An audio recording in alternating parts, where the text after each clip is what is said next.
What I'm holding here is a PRS Modern Eagle 1. Now, many consider this one of the best, if not the best PRS guitar ever made.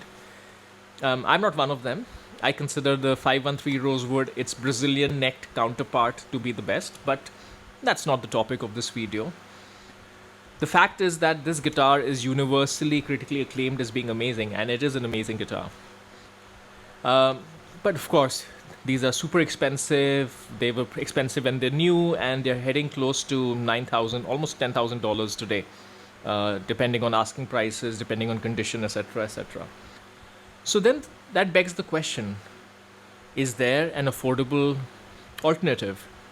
PRS makes SE versions of all their guitars. They make a SE, 594, DGT, Custom 24. Is there an SE Modern Eagle 1? Well, the answer is yes, there is one. And I'm going to tell you which one it is.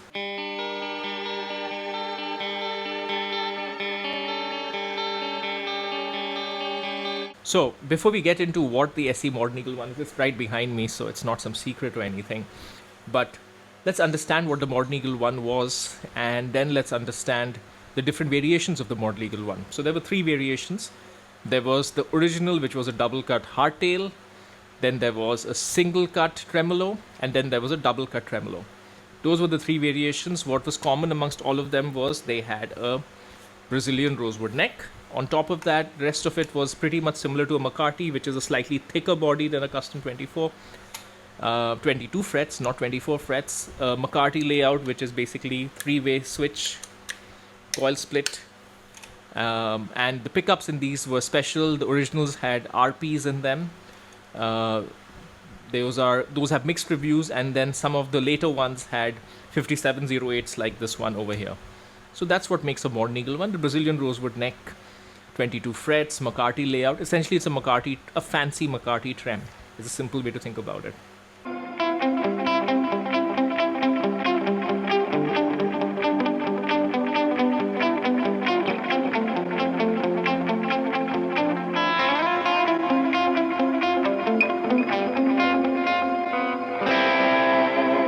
Now, PRS also made some special Modern Eagle 1s for artists. So, there was one artist in particular, a certain Mikael Akerfeldt from Opeth. Side note, Opeth is my top 3, if not my favorite band of all time. I go between them and Pink Floyd. So, Mikael Akerfeldt of Opeth asked PRS, and sorry, there's another story here. I keep distracting myself. Opeth was a big reason PRS got into making metal guitars, because PRS was really into rock, blues, all the traditional stuff. Apparently, the guys from Opeth came and played a concert, and Opeth has a very, very unique... From the future, I found the video of PRS himself explaining how Opeth got them into metal. Check it out. The band Opeth, of all bands, played here at PRS one year, and I was just stunned how good a band they were. And that was the day that I was... decided that was a very, very cool genre of music that I wanted to be a part of. They're super heavy, yet they're super beautiful and super clean. They are extraordinary, right? They should be 20 times bigger than they are.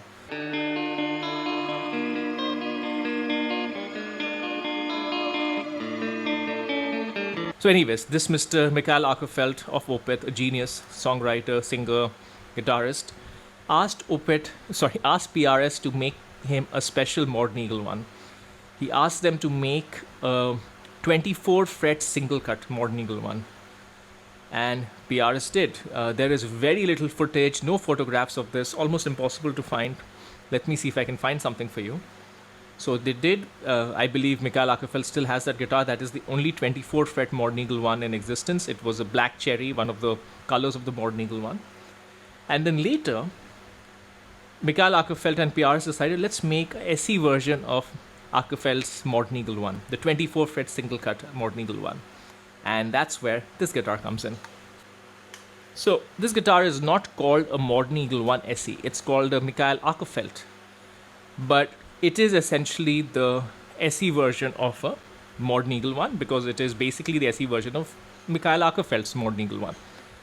Now, what are the specs of this guitar, and what did they do in order to make it like a Modern Eagle 1? So a few things, right? So this is based off the same body shape. So this is a slightly thinner single cut, something similar to the McCarthy thickness. Typical single cuts would have closer to Les Paul thickness. They're thicker, so this is a thinner, more ergonomic single cut. Same McCarthy layout, volume, tone, three-way switch, coil split, tremolo. So the Modern Eagle single cut was a tremolo guitar. 24 frets because this is based on the Mikael Akerfeldt. The color is the same thing as the Modern Eagle 1 with a huge difference. The difference is Modern Eagle 1's came with satin nitro. And I'll just show you what that looks like. I mean, I just showed it to you, but take another look. So this is beyond beautiful. This is satin. It's almost like the colors are painted on, but they're not. That's the actual grain of the wood. It's very different from gloss nitro. They couldn't do that for SEs. They couldn't do nitro on the SE, so it was just the regular black cherry color. But what they did do was, in order to simulate the feeling of a satin neck, right? Because Brazilian rosewood necks are satin and they are incredible. Another reason to just take a quick look at the Modern Eagle 1 again. A beautiful Brazilian rosewood neck. Very nice feel. I don't know how to perfectly convey across this feel of the Modern Eagle 1's neck. It's not like a regular satin neck. It's just a bare piece of rosewood, slightly oiled. It's incredible. So on this SE guitar, what they did was, in their, trying their best to do something, they made it a satin neck, and they couldn't do much with the color, but it feels different from any other SE neck out there. It's very, very different. So this was the quote unquote affordable Modern Eagle 1. Now, two questions. Is it any good? How does it compare versus the Modern Eagle 1? Of course, that is the question on your mind. And should you get one? So what we'll do is, let's just start off by comparing the sounds of this to that. And we'll talk a little bit more about that, and then we'll show you more sounds from this guitar, different variations.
So let's be clear, there is a lot of merit in saying that affordable guitars are incredible. This is a wonderful example.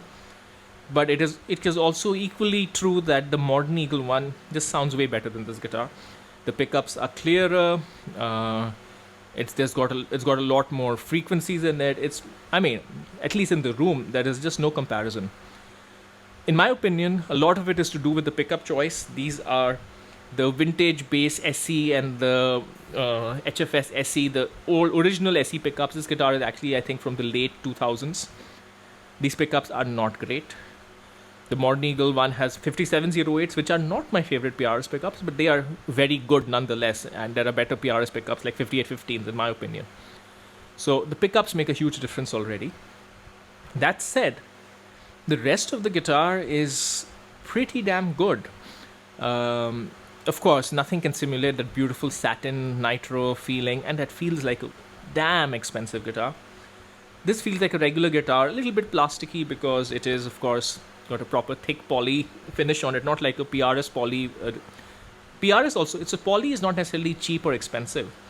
PRS guitars come with poly, the older ones, and those feel super expensive. So it's just a thicker poly that this comes with, makes it feel a bit more toy-like, a bit more plastic-like. But in terms of playability, in terms of usability as an instrument, it's pretty damn good.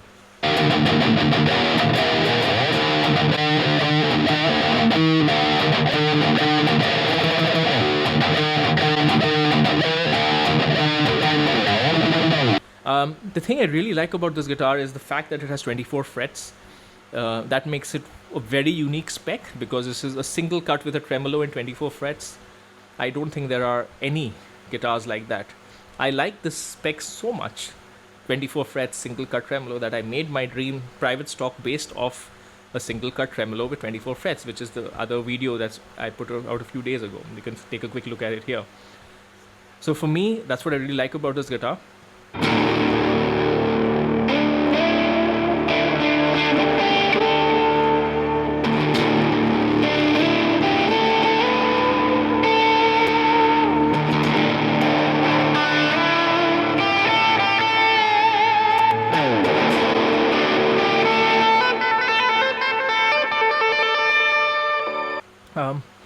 Now, to be clear, this guitar, though I am saying that, oh, it doesn't feel as good as that Modern Eagle one, if I compare this in isolation, if I compare this with a guitar that would cost $3,000 today, some of those lower end US guitars or those higher end made in Korea guitars that today are easily getting there, the very expensive LTDs, the very expensive Schecters, the very expensive made in Korea Jacksons.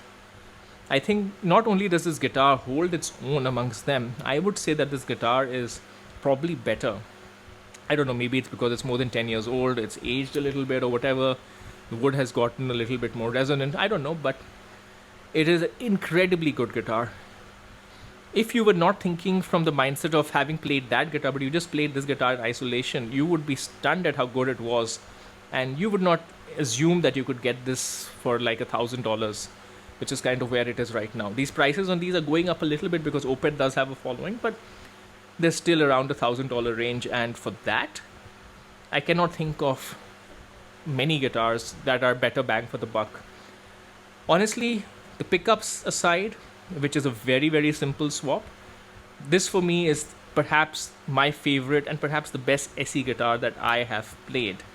I have a bunch of, though you might know my channel with all the private stocks and cores, which I love. I also love PRS SE guitars, and I have like about 15 of them. And this is by far my favorite, which is saying something. What's my plans for this? I honestly plan to swap out the pickups. I have a very nice pair of 5815 LTs that I got recently that I'm really tempted to put into this. The only thing that's stopping me is, will I play this guitar enough? Do I want to mess around with its originality? And of course, at the end of the day, it is a signature guitar. It is an Opeth signature guitar. So I'm a little loath to mess around with originality of specific instruments like that. But it's good enough for now, so I've kept this guitar. Anyways, I hope this was helpful. What is the lesson from today? If you want a Modern Eagle one and you don't have $8,000 to $10,000, don't worry, get one of these. You'll be pretty happy. All right, till next time.